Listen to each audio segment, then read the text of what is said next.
রাজধানী সহ দেশের বিভিন্ন জেলায় ডেঙ্গু আক্রান্তের সংখ্যা বেড়েই চলেছে। সেই সঙ্গে পাল্লা দিয়ে বাড়ছে মৃত্যু। চলতি মাসে এ পর্যন্ত মৃতের সংখ্যা দাঁড়িয়েছে ৩৬ জনে। হাসপাতালে উপচে পড়া ভিড়।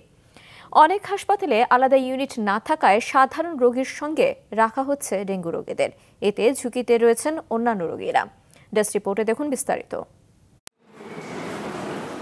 শুক্রবার সরকারি ছুটির দিন, তাই বন্ধ মানিকগঞ্জ আধুনিক ২৫০ শয্যা হাসপাতালের প্যাথোলজিক্যাল ল্যাব। ফলে ভর্তি রোগীরা জানতে পারছেন না রক্তের প্লাটিলেট কাউন্ট। উপসর্গ নিয়ে আসা ব্যক্তিরা জানতে পারছেন না ডেঙ্গু আক্রান্ত কিনা।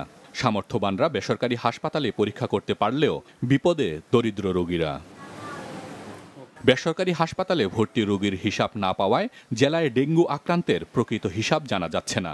গতকাল সরকারি হাসপাতালগুলোতে নতুন ডেঙ্গু রোগী শনাক্ত হয় ৩০ জন।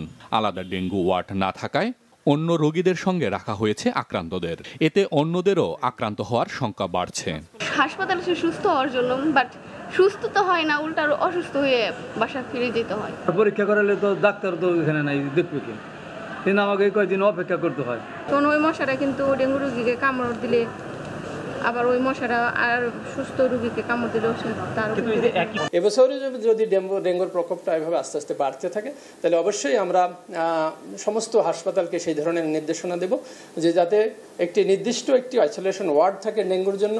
তাৎক্ষণিকভাবে ডেঙ্গুর চিকিৎসা করার জন্য যে ধরনের প্রস্তুতি নেওয়ার দরকার, ওষুধ থেকে শুরু করে তাদের সমস্ত প্রিকশন যেন থাকে, সেটা কিন্তু আমরা ইনশিওর করার চেষ্টা করব। 65% পর্যন্ত বিদ্যুৎ বিল সাশ্রয় করে আপনাকে রাখে প্রশান্তিতে। ওয়ালটন ফ্যান হাওয়া বদলে দেয়। পটুয়াখালী মেডিকেল কলেজ হাসপাতালে 2 শিশুসহ 13 জন ডেঙ্গু রোগী চিকিৎসা নিচ্ছেন। সেখানেও নেই আলাদা ডেঙ্গু ওয়ার্ড। মশারি ব্যবহার না করা সহ নানা অব্যবস্থাপনার কারণে অন্য রোগী ও তাদের স্বজনরা ডেঙ্গু আক্রান্ত হওয়ার ঝুঁকিতে রয়েছেন।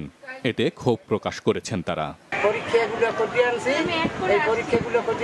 পরীক্ষাগুলো ডাক্তারের দেখাইতে পারতেছি না। আর যে মশারি দিছিল সুযোগ নেই। মশারি ব্যবহার হয়েছে, আমি রাত্রে মশারি টানাইছি এবং কিছুক্ষণ আগে খুলে রাখছি। এদিকে যশোরেও বাড়ছে ডেঙ্গু আক্রান্তের সংখ্যা। একটু জ্বর হলেই আতঙ্কে ছুটছেন হাসপাতালে।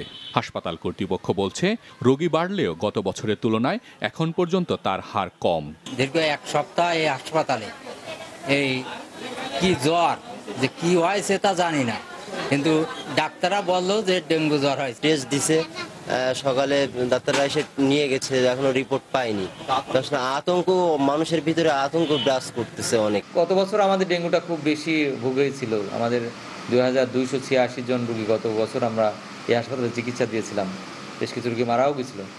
এবছর সব মিলায় হয়তো 1 থেকে 150 রোগী হবে আমার, এবং এর ভিতরে 2 জন রোগী মারা গেছে আমি যতটুকু জানি। স্বাস্থ্য অধিদপ্তরের প্রতিবেদনে দেখা যায়, গেল কয়েক মাসের তুলনায় প্রতিদিনই বাড়ছে ডেঙ্গু আক্রান্তের সংখ্যা। এখন পর্যন্ত হাসপাতালে ভর্তি হওয়া ডেঙ্গু রোগীর 55% ঢাকার বাইরে। হাসান মেহেদি, মাছরাঙা নিউজ ডেস্ক।